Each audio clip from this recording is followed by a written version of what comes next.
Jack, why did they do this to Lucky? Do they have no... Oh, they don't have any respect for the bit. The bit that we started when... After they recorded the season. How could they do this? I guess you just aren't feeling very lucky right now, are you, Mac? You're getting fired. You're absolutely getting fired. I don't... Out of a cannon into the sun. Yes, exactly. Why? How? Why would they do this?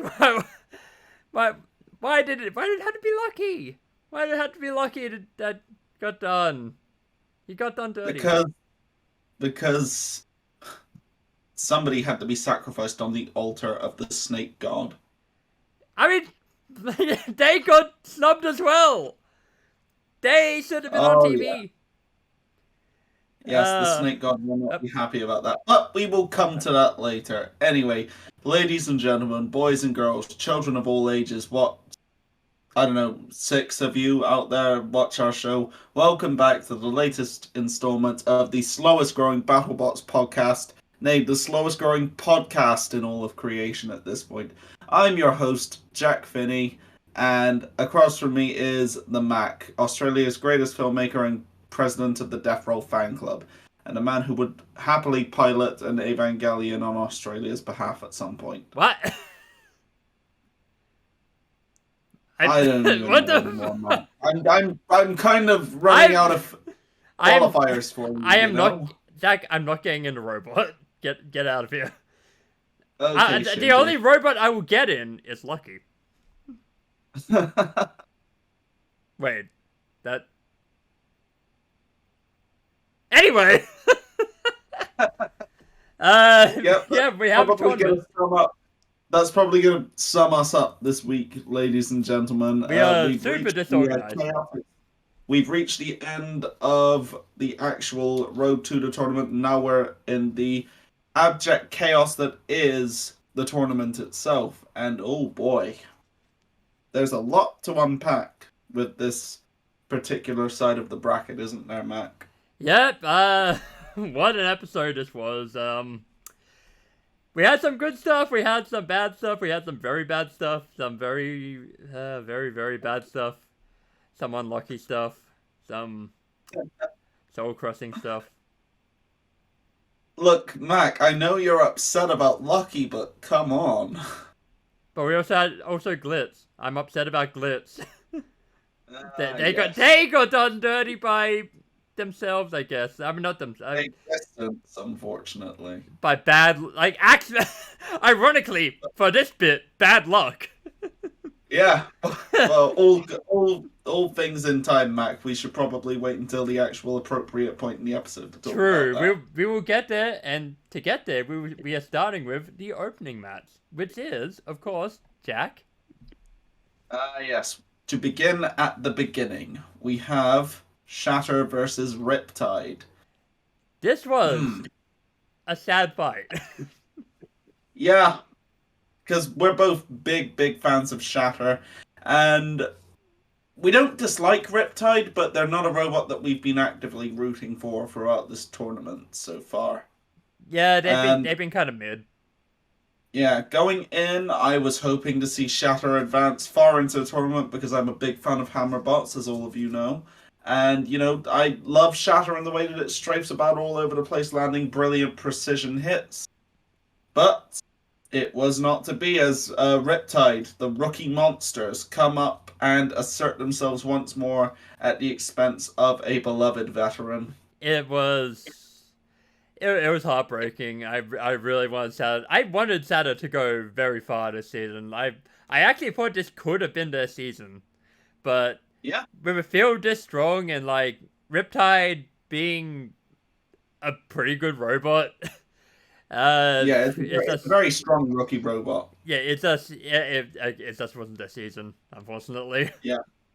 So as we saw Riptide managing to kick Shatter across the box a bunch of times, peeling off its front armor, and then ultimately leaving it immobilized and unable to properly steer itself in any meaningful direction anymore, not able to show the translational movement, and left to be counted out. Yeah. It was unfortunate to see Shatter go out in such a manner.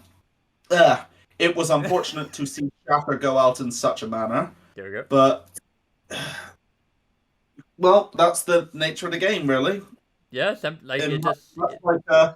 Much like mixed martial arts, in Battlebots, the old are eaten by the young. True. Very, very true. But sometimes You see it, like older machines, older designs tend to get smothered and destroyed by the new kids on the block. True. And like, obviously, that's not to say that a lot of veteran builders don't hang in absolutely fantastically, but you get the point that I'm trying to make here. It's a doctor die. Yes, and unfortunately, this was one where Shatter was just unfortunately not properly equipped to be able to deal with the type of aggression and power that Riptide is currently demonstrating. Yeah. I can't really give this a rating. It was too much of a beatdown. Yeah, basically. I don't really have any. We've basically abandoned our scoring system at this point in favor. Just like, was this fight awesome or was it not? Honestly, like that should have been the system to begin with. What the fuck? Because giving a fucking a fight like an arbitrary score is like, what is it? What are we, a fucking newsletter? Yeah, and unfortunately, because like when you really looked at it, the way that trying to like get the scoring system consistent, it's really a losing battle. Yeah, because at the best of times. Yeah, because like what makes a squash match a good squash match or a bad squash match? What makes a long fight a good fight or a bad fight? That's we are not we are neither of us are smart enough to discern that. Yeah, it would require too much. It would require far more effort than we are willing to put in. So yeah, we're just going to. Moving forward, was the match great or was it not? Like up just on the good to great to excellent sort of rating scale, where we just go on how we feel rather than try to assign arbitrary numbers. Did the fight make us hard or did it not? That is how we do it now. And unfortunately, this one did not. It was a very flaccid fight in the wrong way. Yeah, it was basically just an extended beatdown that wasn't especially fun to watch. But kudos to Riptide for advancing into the next stage of the tournament. Yeah. It's really cool to see rookie robots doing so well. True. And yeah, good luck to them, I guess. But I'm not rooting for them. Yes. But luckily, you're rooting for this next match. Well, I'm just going to say, looking at the bracket, Riptide really is going to have to show its quality next. That's all I'm going to say for now. Yeah, true. As we were saying, Mac? As I was saying... Actually, fuck, I forgot what I was saying. It's 2 a.m. I've been out all day. Look, I get this. I get this. I'm an old man. I'm an old man at 27. At 28. Dude, how do you think I feel? I too am 28, and I'm even older than you by a month. By 1 month, yes, you boomer. But yeah, so this match is disappointing for you, but this next match, oh boy, you love this match, and so do I. Yes, Hypershock versus P1. Yes, Hypershock versus P1. Man, what a fight! Where do we begin with it? Yeah, where do we begin with this one, man? Going into this, Hypershock seemed to be like the one. It seemed like it was gonna be. I keep saying this for everyone, but it seemed like it was gonna be their year. Like they were going strong. They had a very good run in the preseason, in the pre-tournament. Yep, great strength of schedule, great fights. And then they flipped themselves. Yeah, in this case, they ran into the little race car that could, P1. And P1, as we've seen, has been having a very good year. Yeah, it doesn't have a perfect record so far this year, But it had a fantastic fight against Valkyrie, where it, demonstrated fantastic control and aggression and managed to actually convincingly win a unanimous decision against a robot so powerful, even while having a weapon that isn't considered especially powerful offensively. And P1, been having a banner year for themselves, came in and oh yeah, there's a lot to unpack with this fight. There was a lot going on, and it was very interesting to watch. Yeah, this was a this was a masterclass of having a strategy, it's somehow paying off, and then making so it continued to pay off. Like they fucking just controlled Hypershock the entire fight. It was beautiful to watch. Well, the entire fight is a little bit of an exaggeration. Well, yeah, like fucking like the For majority most of of it, it, yeah. the majority. Yeah. And Okay, so to recap, keep going. we've got to recap for everybody like how it was going before that, though. Yeah. Now Hypershock started the fight off well, managing to land a couple of hits, but unfortunately for them, they charged into P1 with a little bit too much gusto, hit it at an angle, and managed to get themselves flipped over. Yep. And of course, with that, the weapon effectiveness really reduced. Hard for them to control, and hard for them to properly demonstrate aggression due to the lack of control. Yep. P1 very swiftly went to work and set about controlling the rest of the fight up until the 2-minute mark, just constantly badgering Hypershock all over the place, getting it into some pretty compromising positions as well. Great control, great aggression, and really making great use of its lifting arm as well. And then in the final minute, Hypershock finally managing to rewrite itself and coming back with a vengeance as well. Hitting a beautiful hit that sent P1 flying. Oh yeah, just popped it straight up into the air, did several rotations, but P1 managed to survive, and although with a reduced drive at that point, managed to stay involved. And yeah, unfortunately for Hypershock, they basically broke their arm with that big knockout punch that they threw at P1 with that. As, unfortunately for them, it looked like their weapon motor died with that recoil. It was a nasty hit. Yeah, Hypershock, to its credit, managed to stay aggressive for the rest of the fight, ramming around into P1 and ramming it into things, but it wasn't quite enough, as we saw when it went to the judges, and they ruled in favor of P1. Yeah, unanimous decision.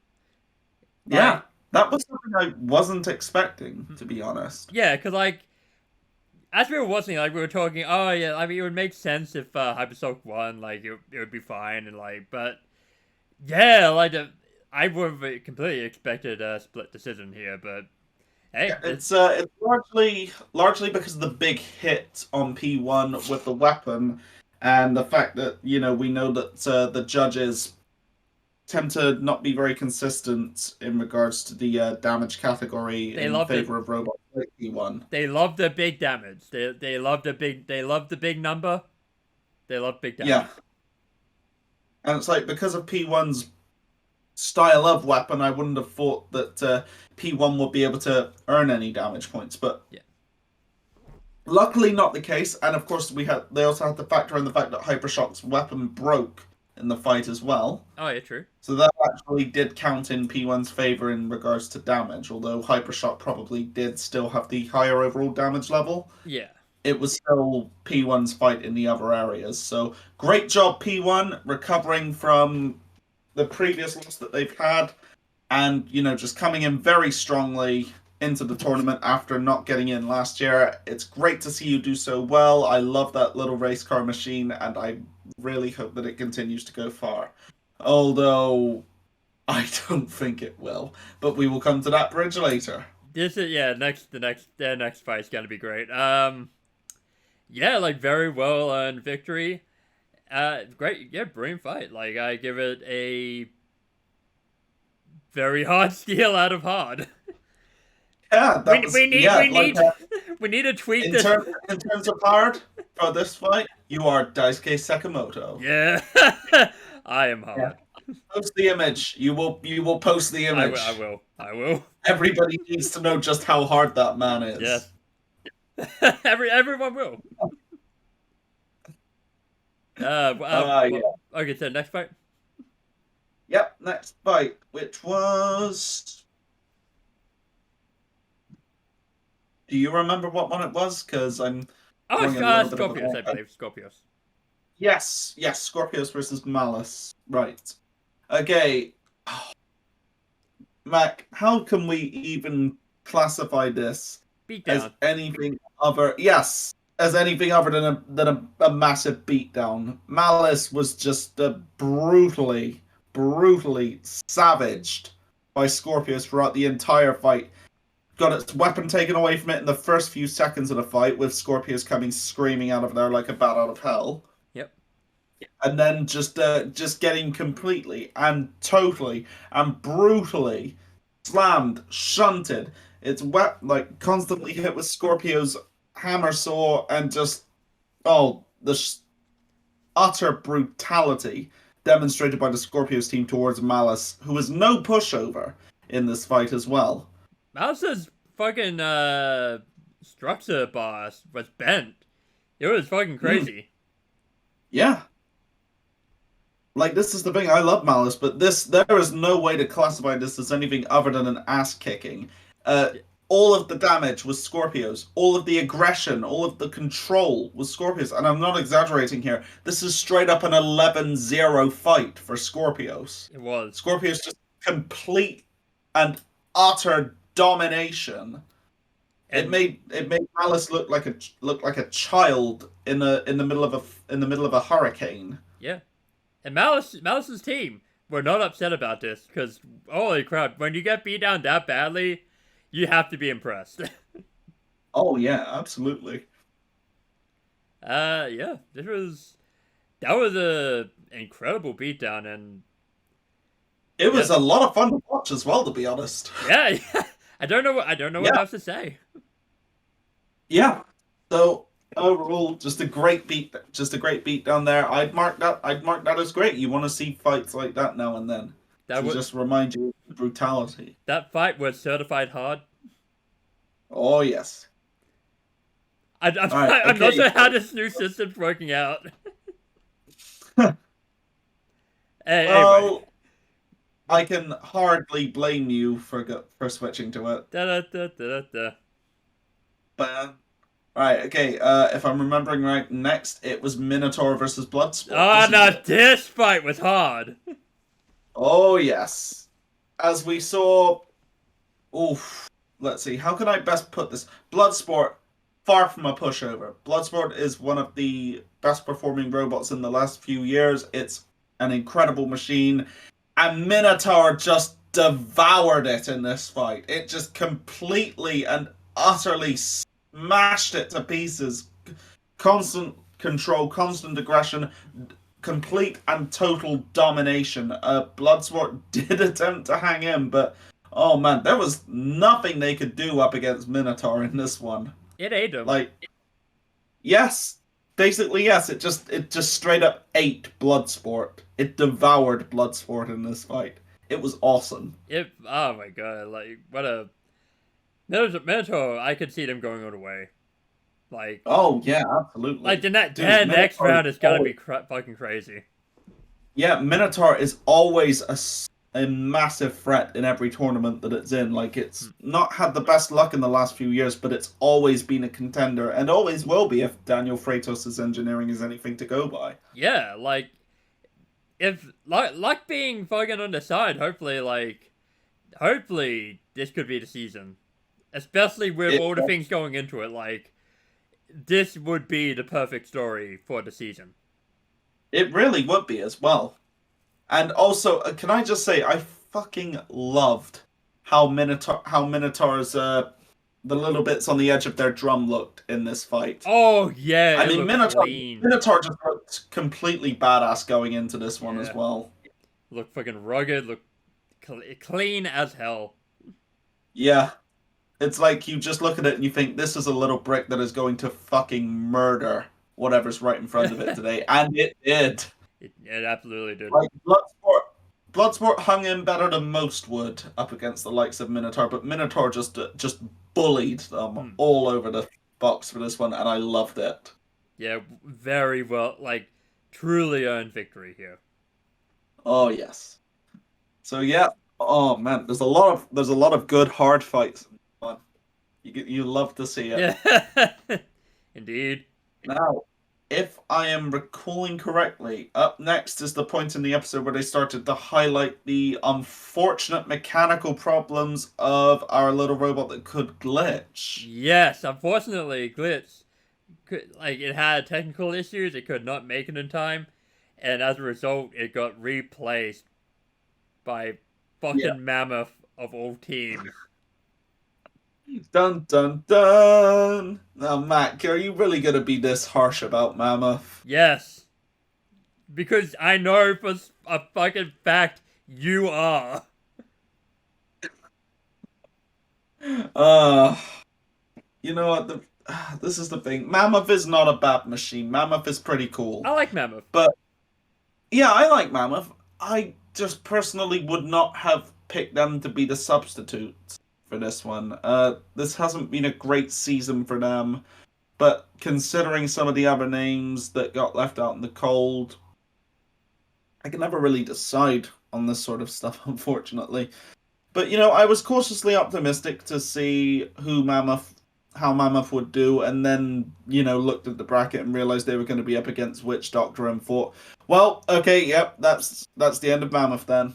And we'll come to that later. Yep. But there won't be much to discuss in that section. Yeah, really will there. No. Next, I believe we got a highlight package of 2 fights because they were cut from the episode for some reason. I think that was later on, but maybe let's fucking talk about this now because why not? Yeah, they did. They did also have a little spotlight on how some of the robots resemble their builders as well, but that was some fluff that we don't really have much to say about, is there? It was fun. It was fun. It was fun, but not really much not much to discuss of it. Yeah, really. What wasn't fun was fucking Lucky versus Copperhead being cut. Ah, yes. Right, Lucky versus Copperhead. Yeah, this is when they ran out of luck, unfortunately. And honestly, I'm a little upset that this fight was cut because I'm always happy to see Copperhead fight. I love Copperhead, so... I was excited for this fight. I thought this was going to be a very fun fight to watch. And then they cut it. I guess... Yeah, to be fair, from what I can tell, part of the reason that they cut it, other than to give time to some of the other fights in this episode, it looks like it was because Lucky just got its ass kicked. Pretty naturally. But so did Malice! True, but I mean, you don't want to see too many of those squash matches in one episode, do you? I mean, okay, yeah, I mean, I get, if you look at actually how, what Maiden, what needed to be in there, because, you needed a Scorpios match to set up the main event. Of course. There really wasn't... I don't know what could have been cut out, honestly, other than those two, this and the huge match.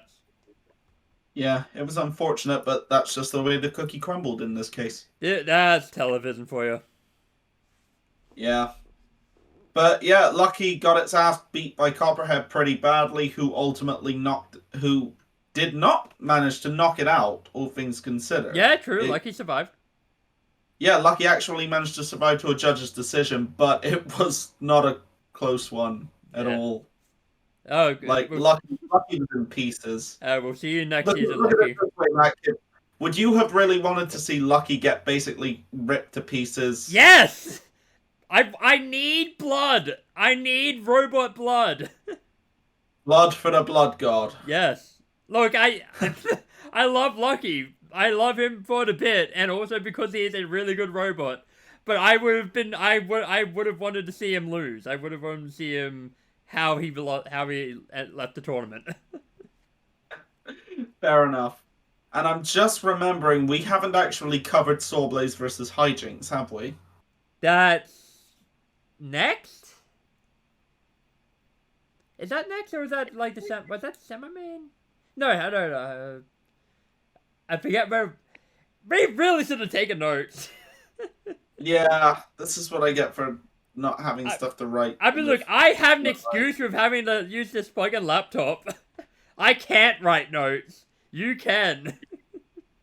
I didn't have a pen or paper to hand at the time, and I was tired after a long day at work. God. You also went to the goddamn gym, so Yes, that as well. You are to blame. Yeah. Hey, these guns don't build themselves, man. God damn it. Also, Huge who did Huge fight again? Huge fought Uppercut. Oh yeah, Huge versus Uppercut. That would have been a fun match to watch.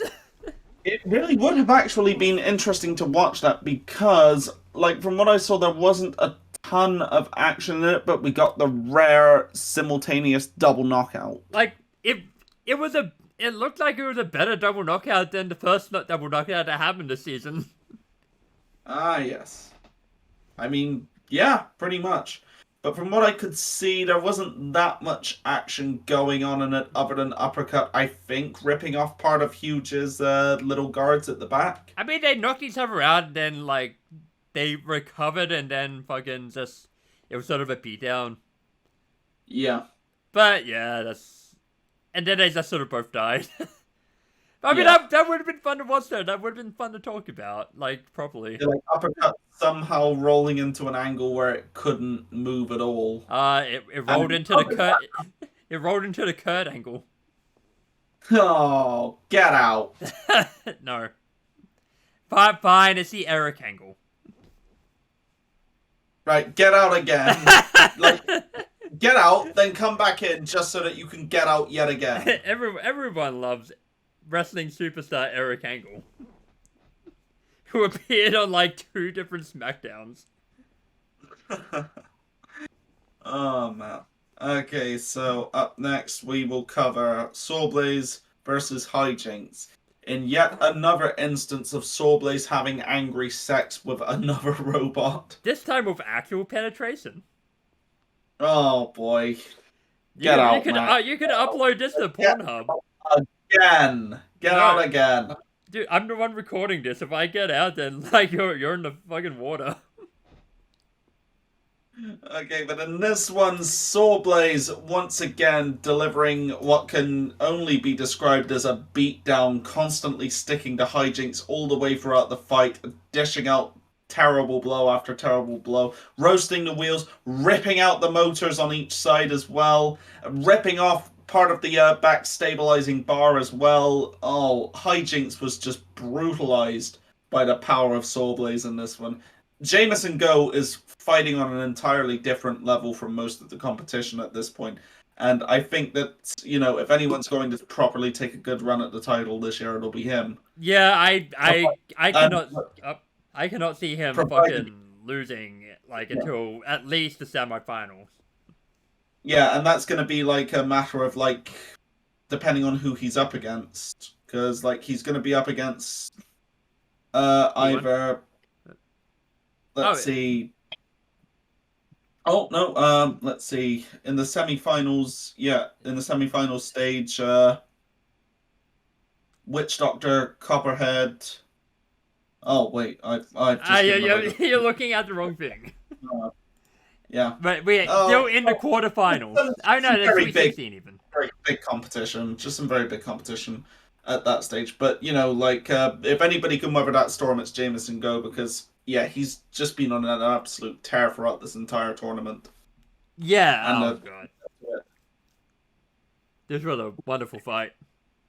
Yeah, there's really not a lot to say about this particular fight other than that, you know, Hijinks got, you know, basically got its feathers pulled off. It was a Sawblaze fight, which always goes the way you expect, with Sawblaze winning or getting absolutely blown the fuck out. Yeah, Sawblaze either gets blown out or it just completely beats down whoever it's against, and it's amazing to see. I love Sawblaze for that reason. Oh, hell yes. And next time they're going to be fighting P1. Yes. Sawblaze versus P1 next. Oh, man. I love P1, but pour some out for P1 there. I do not see Sawblaze losing to P1. I mean, we've seen crazier things happen. That is true. I suppose P1 does have a puncher's chance, but I am not giving it much of a hope to beat Sawblaze. Because, like I said, Soul Blaze is on a completely different level to like 90% of the competition. Yeah, true. We'll have to wait and see. We have to wait 2 weeks to see. Yes. Oh, there's gonna be so much good stuff to come next week, though. But I digress. Anyway, Mammoth versus Witch Doctor. A match that should not have happened. And a match where we have nothing to say about, really. Witch Doctor basically just ripped off a motor and called it a day. Witch Doctor did Witch Doctor things. Mammoth did not have a chance against a robot like Witch Doctor, I'm sorry. Yep. Witch Doctor is borderline unstoppable at the and yeah, I just could not see any scenario in which Mammoth was going to beat Witch Doctor unless they somehow disabled their weapon. And even then, that was a snowball's chance in hell of happening at best. Yeah. And true enough, Witch Doctor takes Mammoth apart, gets counted out. This match did not cause me to thicken and engorge with mounting excitement. Wow. But it's okay because next time, Copperhead versus Witch Doctor, and match that actually fucking matters. Yes. Oh, dude, that's gonna be such a good fight. Oh my god, yeah, like that could be a legitimate show stealer. That or Witch Doctor's just gonna die like in the first hit because fucking Copperhead's that fucking powerful. At the same time, Witch Doctor's super powerful in its own right. Yeah, true. That's very possibly gonna be a one-hit fight, and it's gonna be amazing. I think we're looking at a potential show stealer fight for the entire tournament between those two. Possibly, very very possibly. That's always a chance. But we will come to that when it airs, I guess. And to close the episode, we saw a complete inversion of the previous Scorpios fight as Endgame fought Scorpios, and like I said, just complete inversion of Scorpios' fight earlier in the night, where Scorpios just completely 11-0'd Malice. In this case, Endgame 11-0'd Scorpios. Endgame is 2 for fucking 2 this season against fucking soul weapons.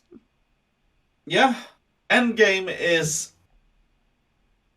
just brutalized Scorpios in this, controlling it all over the box, knocking it out in spectacular fashion by landing it in just the right position where it would not be able to self-right because the weapon arm is gone at that point, stranding it on the box. Endgame is... That a champ. If there is a true successor to Bite Force, it's Endgame, man. Yep. Oh god. We haven't gotten the big rematch between Endgame and Bite Force, and arguably we never will at this point. We don't know for certain, but good lord, man, Endgame just showing everybody why they are the Battlebots world champions. They're the kings, and they will keep on winning because next time they fight Minotaur. Right, because this is the thing. Scorpios, as we saw throughout this season, even if it did ultimately have a losing record, put up incredible fights every single time. And we saw what it did to Malice as well, where it just completely and utterly outclassed and embarrassed them. Yeah. Consider how good Scorpios by adding all of that up. And then compare what happened to it when it fought Endgame. And they're actually on a different level. They're the champions for a reason. Yeah. It's not just because they won last season. It's because they keep winning. They keep defending their title. I mean, technically they don't, but you know what I mean. They always... keep going. You know, Matt, I hear from what you're saying here that the robot that wins the match is the winner. Surprisingly, yes. Believe it or not. But you know what? Fuck it. I don't care about my point anymore. That was too good. The point is, Endgame is, if ever there was a robot that is the legitimate successor to Bite Force, it is Endgame. Endgame is looking absolutely unstoppable. they're going to And keep on. I would love to see somebody be able to beat them just because it's a matter of defeating the undefeatable at this point. But honestly, Endgame, safe bet to possibly win this entire thing. I think only a handful of robots have even a chance against Endgame. And even then, like 8 times out of 10, I'd still probably pick Endgame. 10-year undefeated streak. I'm calling it now. But with that, we come to the end of the episode. Everything has been covered for the week, and the next round of the 32 is going to be absolutely amazing as we look at what's on the other side of the field. Mac, do we want to review that before we go into the awards? Yes. Okay. Endgame. Minotaur. That's gonna be fucking crazy. That's an actual killer main event. Okay. Copperhead versus Witch Doctor. Yes, that's gonna be insane. Battle of the Awesome Morbidness as well. Yep. As Voodoo versus Snakes. Yeah. I'm very, very hyped for that. Voodoo and Snakes do go together. That's saying. But it's like we've got like a proper 4-wheel drive vertical disc spinner like Witch Doctor with devastating weapon. Copperhead, the squat 2-wheeled brick drum spinner that has just captured everybody's hearts. Everybody loves Copperhead, man. I love Copperhead to pieces. Yep. And not just because I like snakes as well. Also, shout out to Cuddles the Snake, who everybody here loves. Of course. Okay, Saw Blaze versus P1. This is either going to be the greatest underdog story of all time, or another Saw Blaze beatdown. Yeah, pretty much. That sums it up well. And Uppercut versus Riptide, where this will be a very interesting fight in terms of weaponry as well. As we see the rookies go up against the big dogs. Uppercut. Now I am predicting Riptide to finally meet its match here. Now this could actually be the one-hit fucking match. One-hit KO. Uppercut is one of those robots who I don't bet against. Yeah, Uppercut is too good. Yeah, just absolute shocking brutality with that weapon. Riptide's gonna get its ass ripped out. Yeah. And what we're going to see in next week's episode as well. Yep, so we have Ribot versus either Hydra or Defender, depending on who wins that playoff match. Yes, good, yep. It's probably going to be Hydra. Yeah, I mean, look, Ribot's gonna win. Yeah, I look forward to Ribot ripping Hydra apart. Hooray! I love me some Ribot, man. I can't wait to I can't wait to see what Ribot has on his skin. Oh yeah, gonna be fun. All right. Oh yes, definitely. It's always interesting about that. Yep, what they bring each time. Yep. All right, okay. Mad Catter versus Black Dragon. Ooh, that's gonna be a big fight. I don't want either team to lose. Yeah, I don't want either of them to lose either. I love both teams, but I love Mad Catter once more, so I am going to pick them to beat Bad Dragon. This is honestly, like, it's gonna be determined by who's the better driver, I think. Like, pretty much, yeah. Whoever can get to the side first wins. Just completely no selling my joke there as well. Well, I missed it. Because like it's a Black Dragon and with like an 18 next to it, I called it Bad Dragon. Okay. Okay, we don't do that here. Well, you don't, maybe. I mean, actually, no, to be fair, I keep making fucking hard jokes, so whatever. Blip versus Valkyrie. This is why I should get Boo on this show sometime. He'll appreciate my furry jokes. Anyway, Blip versus Valkyrie. Blip versus Valkyrie as everybody's favorite little adorable flipping killing machine goes up against the warrior queen herself, Valkyrie. Blip's gonna murder her. I mean, I'm very, very much looking forward to seeing how Blip keeps account of itself in this fight. Actually, yeah, because Valkyrie's still a dangerous robot. Like, it has the right weapon, like, set up to actually, like, do well against Blip, so we'll have to see. At the same time, we did see previously Blip does have the type of configuration that would allow it to do quite well against the horizontal spinner. Yeah, true, So, true. yeah, we'll just have to wait and see. But my money's on Blip, and I look forward to seeing how it goes. Jackpot versus Tombstone. Whiplash versus they, Iceberg. Okay, that's gonna be an Jackpot interesting fight.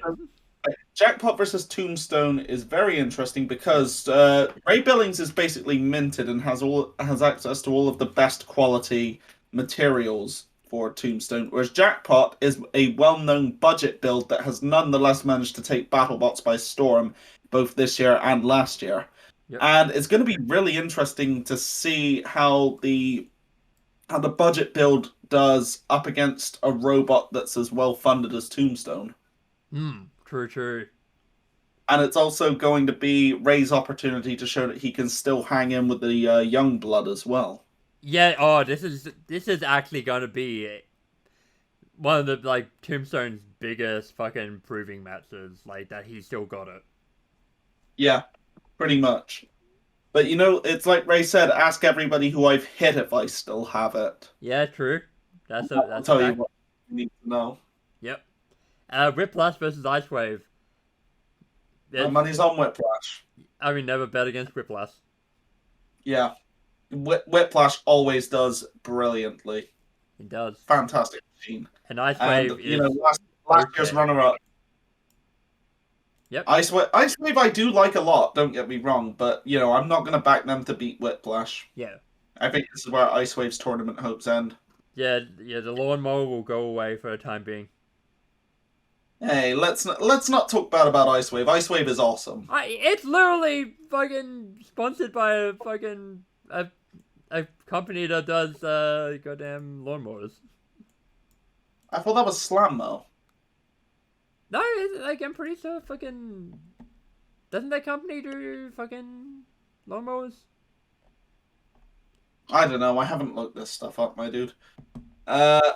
And a big rumble that will be coming after that, though, is Cobalt versus the Yeti. True. Oh, That's gonna be that will be insane. That's probably gonna be another Cobalt murder, but we will have to find out. I think Yeti has about as good a chance as any at putting up a good fight against Cobalt. Yeah, but true. You know, it's Cobalt. Cobalt is, you know, after its non-start in its first fight, it is on. Oh boy, I cannot wait to see what Cobalt pulls out in this one, as we see another possible winner, another possible contender for the Giant Nut, up against another fantastic veteran in Yeti. I'm expecting another knockdown, drag-out brawl. Of course. I'm very much looking forward to it. And then rotate fine Captain Generator. God damn it, Jack! I had a bit for whatever.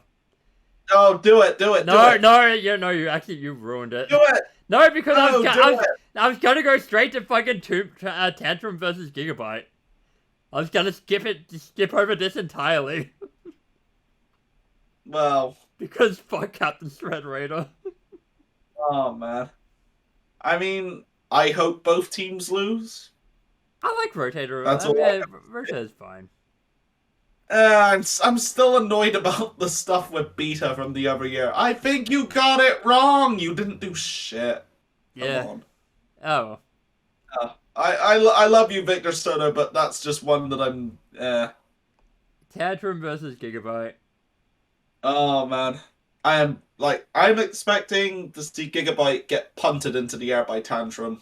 Yeah, this is gonna be a very fucking fun fight. Even though it's most likely gonna be the most one-sided fight ever. Like even. Can you imagine later on though if we were somehow to get Tantrum versus Cobalt? Dude, oh my god, dude. What a fight that would be. That's actually like the dream match. Dude, I really, really want to see that fight now, actually. Honestly, the winner of like that fight needs to fucking fight Endgame in the finals. Yeah. Yeah, you know what? Totally. I'm totally down for that. Can you imagine if we also managed to get Tantrum versus Blip? That would be If the also very stars fun. somehow align for that, that would be dope. That would be delightful. You know what? I think between those two robots, I really want to see Battlebots bring in a tag division. Yeah. I want tag team robot fights back. God, I don't think I've actually watched that much robot tag team fighting. Mm. I remember it mainly from the Robot Wars days. Okay.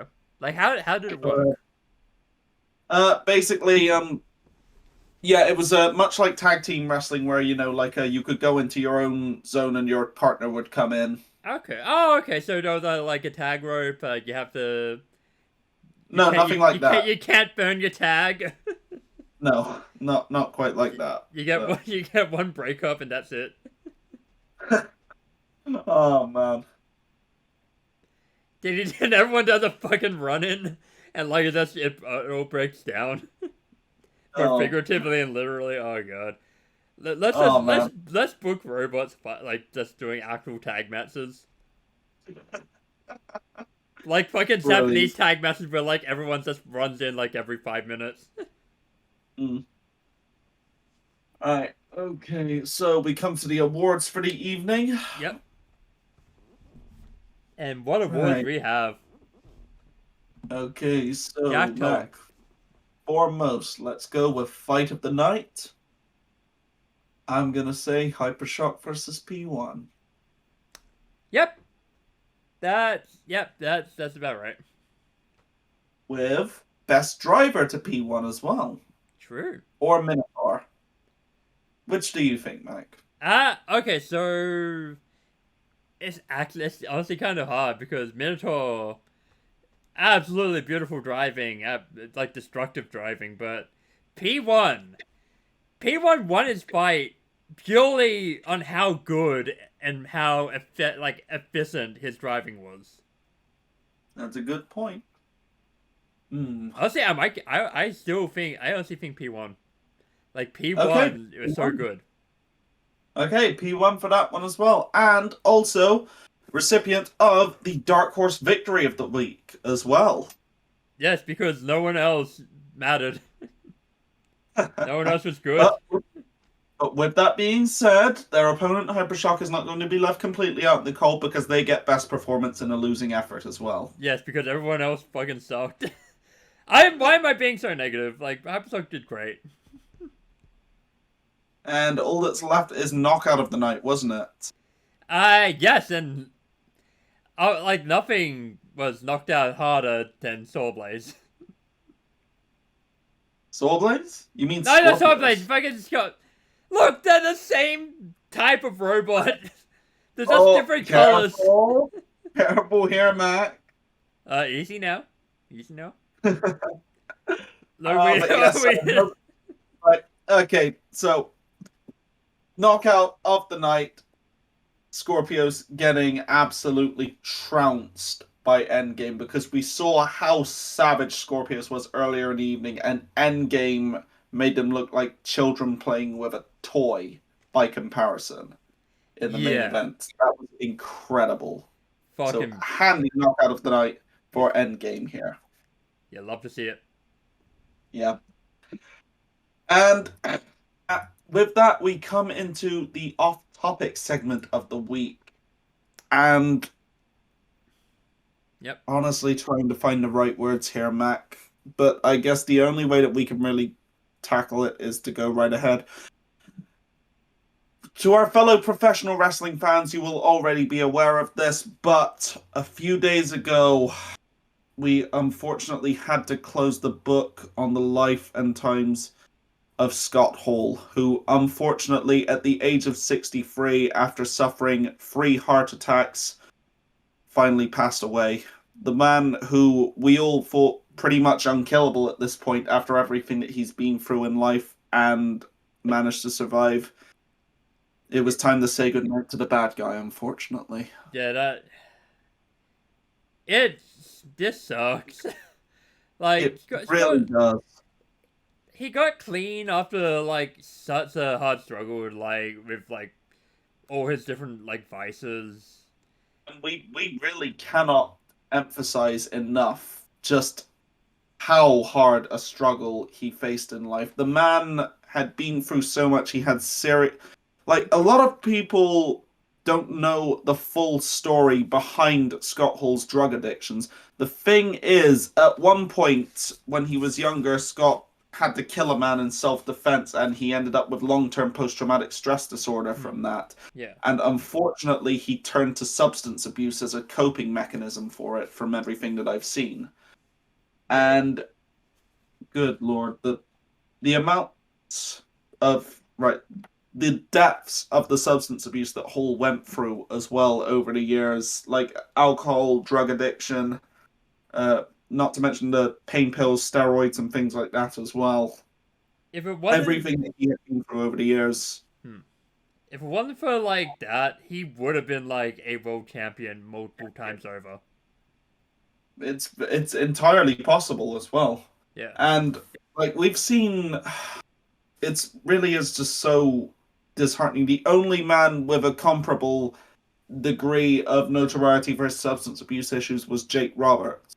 Yeah. And yeah, Scott was considered pretty much hopeless in ever being able to get clean after many attempts at being put into rehab and it not working out and him falling off the wagon after the fact.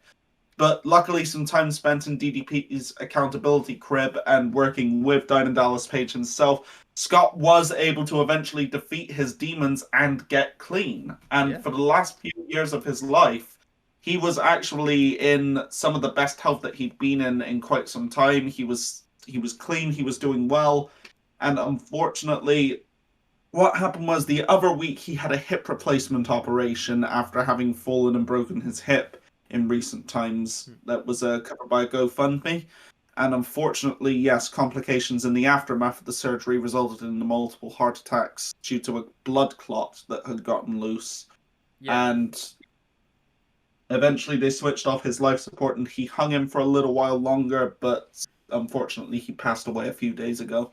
Yeah, it's sad how he went, but like this isn't a tragedy. Like Scott Hall is like it's a story of triumph. He overcame everything, and by the end he was happy.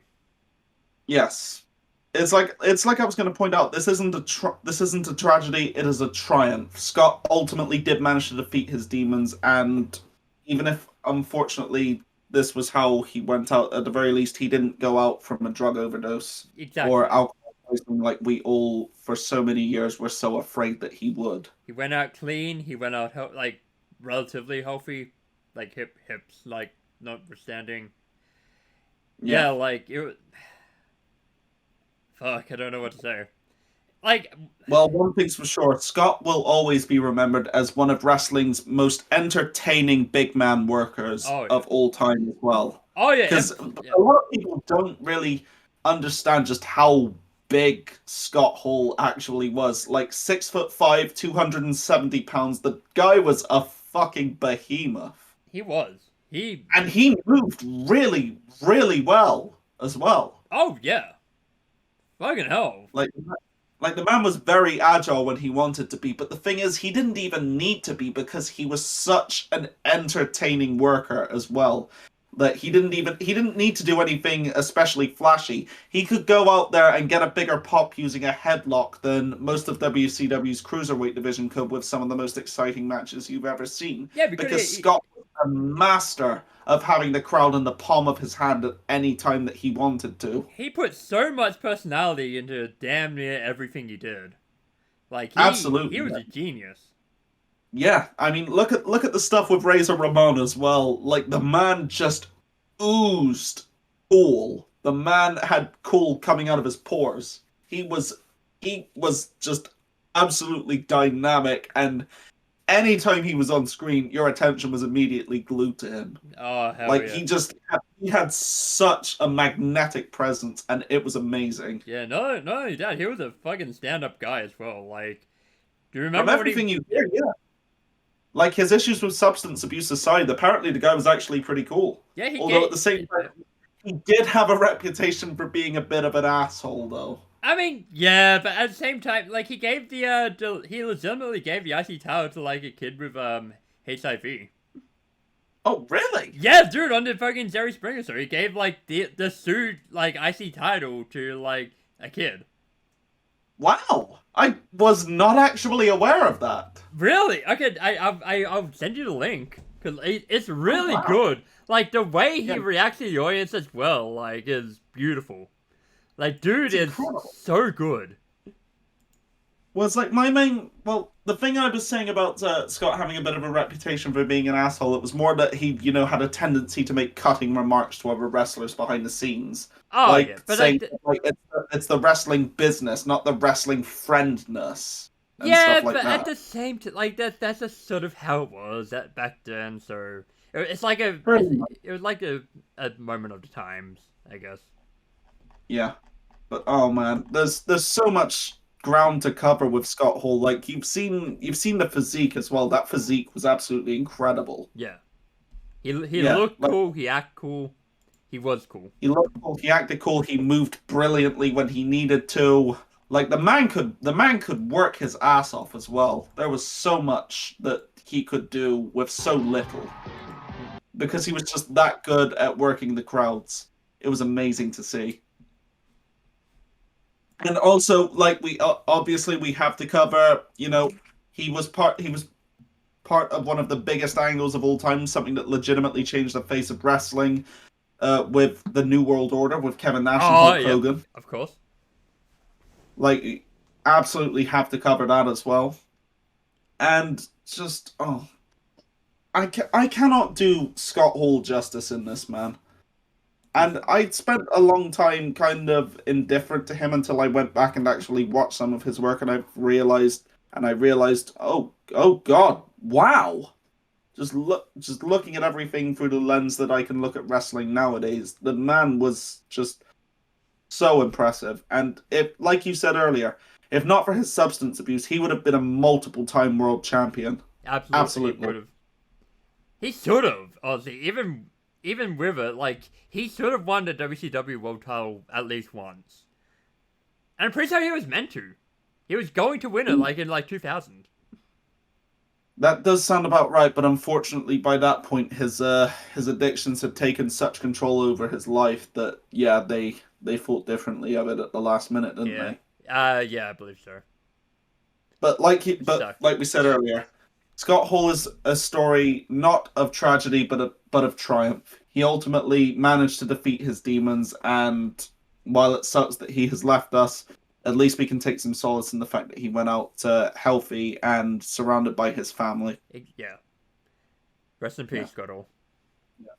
We love you, bad guy. Bad times don't last, but bad guys do, and we'll always remember you. Oh yeah. All right. Well, with that, we come to the end of the episode. And Mac, I don't know about you, I am so hyped for next week's one. There's so much good stuff still to come in this tournament, and yeah, it's just such a good time to be a Battlebots fan. Ah yes. What Do you have anything you want to cover before we take it away for today? bring back Lucky. That's it. No, I don't It's have okay. anything. I'm sure they'll be back next season. I'm so, and the bit will be back next season. Yeah, let's go. And a lucky channel every episode. I guarantee you. Maybe I don't know. I Probably mean, not. will we be back next season? That's the big question. We'll have to wait and Will see. we be back even after the season? Who knows? We have not even discussed that. We don't even know what we're doing with the goddamn podcast. Yeah, we'll work it out at a later time. But yeah, until next time, it's been great talking to you guys today, and great talking to you, Mac. I'm Jack. He's Mac. Take it easy, gang. Stay safe. And we look forward to seeing what few of you turn up next time. Goodbye. Ciao.